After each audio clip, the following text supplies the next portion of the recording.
বাংলাদেশে তখন ঘড়ির কাঁটায় সোমবার দুপুর 2টা। ৫,৫০০ মাইল দূরে তুরস্কের বুকে তখন লেখা হচ্ছে অন্য এক ইতিহাস।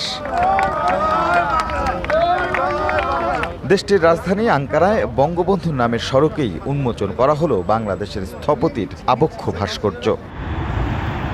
কামাল আতাতুর্কের দেশে জাতির পিতার নাম এখন আঁকা হলো স্থায়ীভাবে। উপস্থিত বাংলাদেশিদের আবেগ আর অনুভূতিটা তাই ছিল অন্যরকম।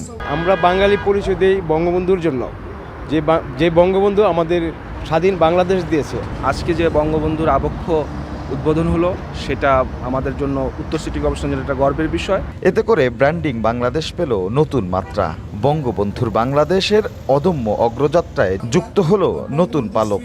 স্বাধীন বাংলাদেশের জাতির জনক বঙ্গবন্ধুর বাস্ট আজকে টার্কিতে ওপেন হলো এবং এখানে অনেক দেশের প্রতিনিধিরা কিন্তু আজকে আসছে।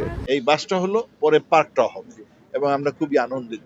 আর সেই সাথে আমরা আমাদের দ্বিপাক্ষিক আলোচনাগুলো চালিয়ে যাচ্ছি, যাতে আমাদের ব্যবসা বাণিজ্য, আমাদের বিনিয়োগ আরো অধিকতর বাড়ে।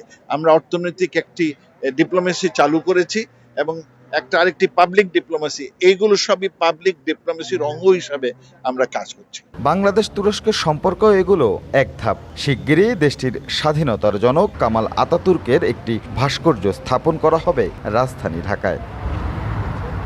এক অনন্য উদ্যোগ। বাংলাদেশ থেকে 1000 মাইল দূরে তুরস্কের বুকে বঙ্গবন্ধুর ভাস্কর্য।